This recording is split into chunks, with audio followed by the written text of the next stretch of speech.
Salut tout le monde, c'est Yannick et dans cette vidéo on va voir comment créer une marque e-commerce quand on fait du dropshipping ou du e-commerce traditionnel avec stock. C'est exactement la même chose et les mêmes principes. Avant ça, mettez un petit pouce bleu à cette vidéo, abonnez-vous à ma chaîne si ce n'est pas encore fait, ce serait vraiment sympa et n'oubliez pas que vous avez ma formation offerte pour apprendre à faire du dropshipping dans la description de cette vidéo et vous avez même un lien vers mon groupe Telegram. On est plus de 3000 et même plus de 3500 et du coup je partage plein de pépites également sur le e-commerce et le marketing, le dropshipping dans ce groupe. Bien écoutez, on va parler de ce sujet juste après l'intro. Let's go.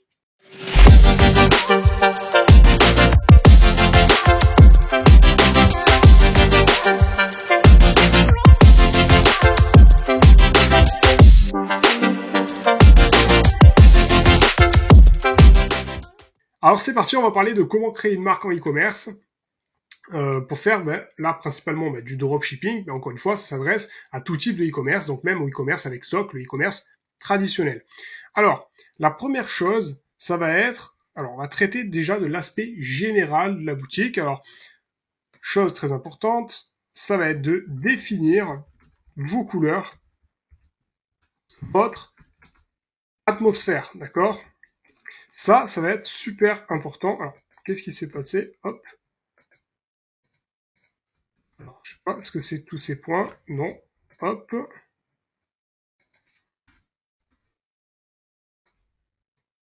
Voilà, et on va réduire. Je suis un peu maniaque. Mais au moins, c'est carré. Voilà, donc on va définir les couleurs et l'atmosphère. Donc, si on est sur un site, est-ce qu'on est sur un site sérieux? Est-ce qu'on est sur un site plutôt décalé? Voilà, donc si on est sur un site sérieux, on va rester sur du sobre, 2 couleurs maximum. Voilà, 2 principales couleurs. Si on est un site un petit peu humoristique, décalé, on va utiliser plusieurs couleurs. On va donner, voilà, le but c'est de donner un ton décalé. Et ça va pas dépendre que de ça. Ça va aussi dépendre de la relation que vous allez avoir avec vos clients. Et ça, c'est très important. C'est-à-dire qu'il va falloir directement savoir si, donc là, je vais mettre relation avec vos clients. Ça, c'est très important. Est-ce qu'on va utiliser le tutoiement, le vouvoiement? Là, il va falloir s'adapter. Là, il va falloir s'adapter à votre cible. Qu'est-ce que vous vendez comme produit? Quelle est votre cible? Quelle est votre audience? Si c'est l'audience qui est très jeune, ça peut être intéressant de tutoyer votre audience et de pas la vouvoyer, d'accord? Si par contre, selon ce que vous vendez, si vous vous adressez à des personnes qui ont plus de 50 ans, il va falloir éviter le tutoiement. De la même manière, ça va aussi dépendre des influenceurs que vous allez choisir et qui vont parler de votre marque. C'est un petit peu lié. Si vos influenceurs, ce sont des jeunes de 20-30 ans, voire peut-être un peu moins de 20 ans, si c'est possible, eh bien, ça peut être intéressant d'utiliser le tutoiement. Ce n'est pas une obligation, vous pouvez quand même utiliser le vouvoiement, mais c'est quelque chose que vous devez choisir dès le départ. Vous n'allez pas commencer à tutoyer, puis vous voyez, ou vice-versa. Donc, vous devez déjà trouver une direction de ce côté-là, choisir une direction. Donc ça c'est pour l'aspect général, d'accord? Donc on définit les couleurs, l'atmosphère et la relation que vous allez avoir avec vos clients. Ça, regardez, ça je l'ai mis comme ça, hop, et pour moi, ça c'est l'aspect... Oulala, c'est dur d'écrire ici comme ça, mais on va dire que c'est l'aspect général. Voilà, c'est pas très joli, mais vous voyez, aspect général. Et là maintenant, ça va être, on va attaquer le côté produits et services. Pour moi, quand on veut créer une marque en e-commerce, on s'en donne les moyens et on va faire des shootings produits et ou clips vidéo. Tout simplement parce que ça en jette, d'accord? Ça en jette d'avoir des clips vidéo. Même si vous n'êtes pas connu, dès que vous allez balancer un clip vidéo, d'accord, digne de ce nom, avec voilà des super shootings. Par exemple, vous pouvez faire connaître votre marque cash avec de la pub sur YouTube, avec un clip vidéo qui en jette. Eh bien déjà ça va inspirer confiance et les gens vont se dire waouh, ce gars-là, il a créé sa boutique. Ça doit être quelqu'un quand même qui fait pas les choses à moitié, qui est peut-être connu dans le milieu, en tout cas par d'autres personnes. Il lance sa boutique. Il faut que j'aille jeter un œil. et c'est très important. Le clip vidéo, vraiment, ça va déjà mettre dans l'ambiance une personne qui ne vous connaît pas, et il va vous coller une étiquette déjà positive, sérieuse sur votre business. Donc, pour moi, le shooting produit et le clip vidéo, c'est très très important. Ensuite, vous allez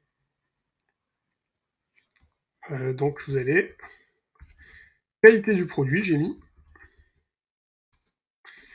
qualité du produit. Alors on va mettre dans sa conception, d'accord. Donc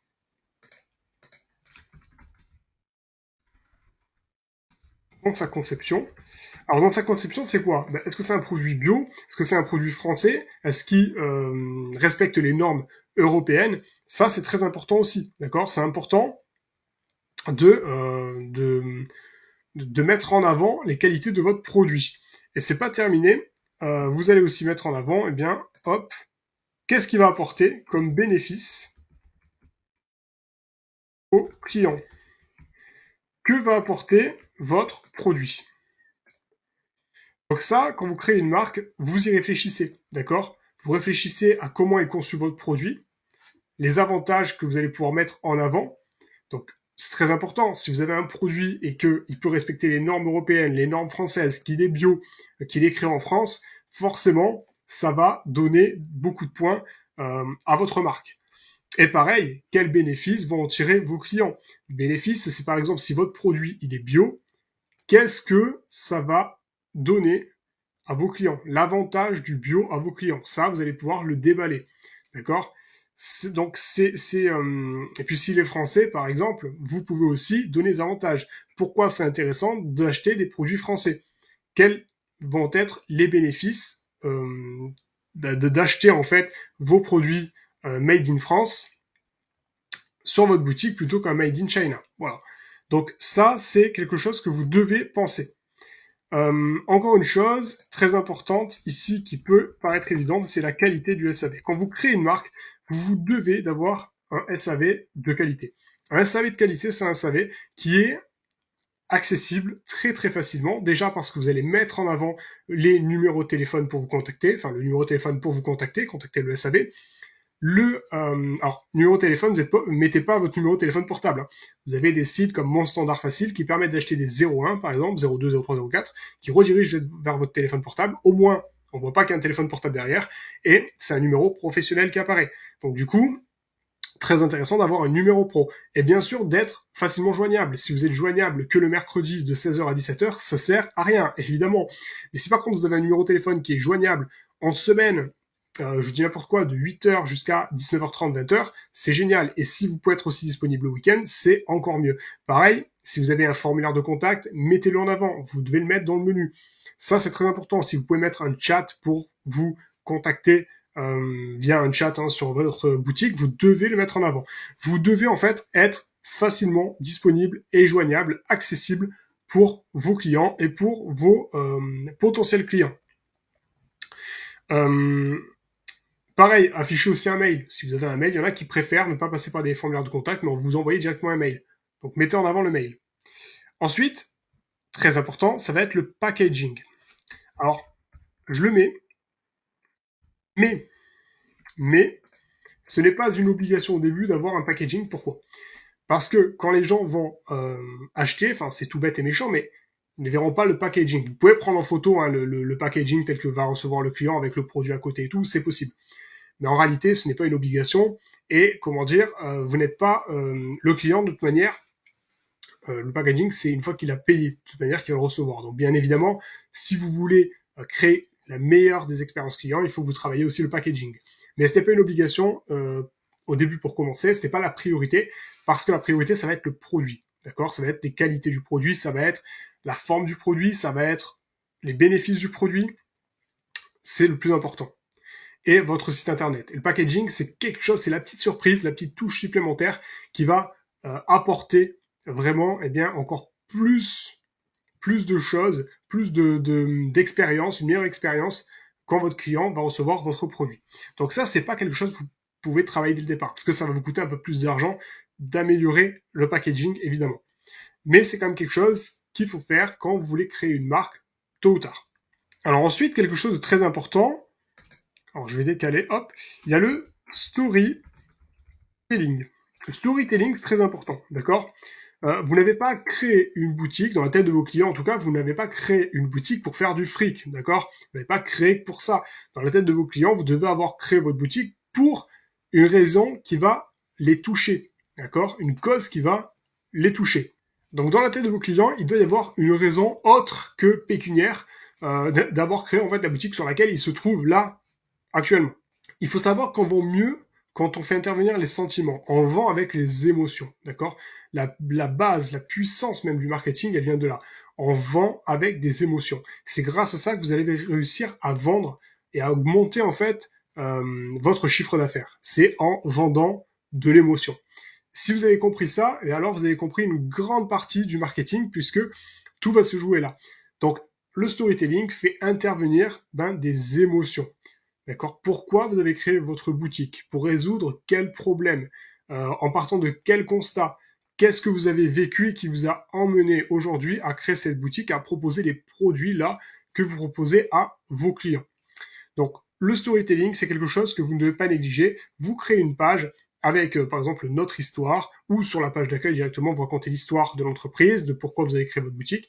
Ça, c'est quelque chose que vous devez travailler, et ce n'est pas à bâcler. C'est pas 5 lignes juste pour dire qu'on a fait 5 lignes. Non, il faut que ce soit vraiment bien travaillé.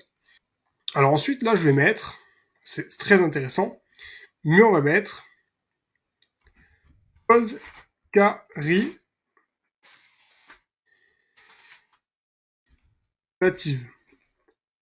Cause caritative, c'est très intéressant. Pourquoi? Alors,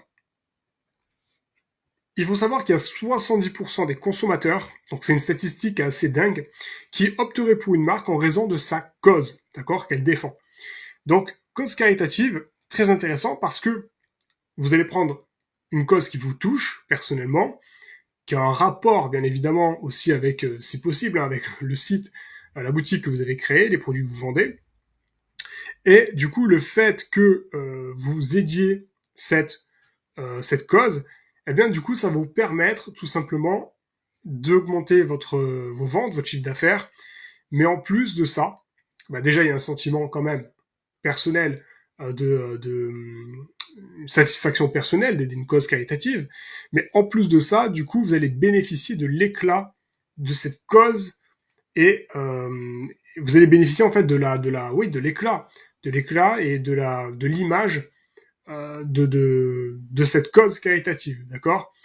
Je dis n'importe quoi, là, ça n'a rien à voir avec une cause caritative, parce que j'ai pas envie de donner d'exemple précis sur une cause caritative, mais en tout cas, si je prends un exemple, admettons que vous êtes en partenariat avec Nike ou avec Adidas, évidemment que ça va mettre en lumière votre marque, puisque on va associer les qualités, par exemple, des t-shirts de Nike, avec vos t-shirts à vous, et les gens vont se dire, ah ouais, d'accord, si la personne, elle vend des t-shirts et qu'en plus elle est associée à Nike, ben, ça veut dire que ces t-shirts, les t-shirts de cette personne-là, sont de qualité comme les t-shirts de Nike que j'achète habituellement et que j'ai chez moi. D'accord? Donc il y a une association qui va se faire inconsciente et qui va vous aider à mieux vendre vos produits. Et c'est un peu pareil quand vous défendez une cause caritative, selon la cause que c'est, eh bien ça vous met également en lumière et c'est tout à fait normal.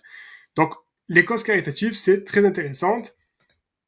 Et puis, il y a une satisfaction personnelle quand même quand vous défendez une cause caritative. Donc, c'est quelque chose que vous pouvez travailler, bien évidemment. Voilà. Vous pouvez mettre en avant ça, surtout avec la statistique que je vous ai donnée.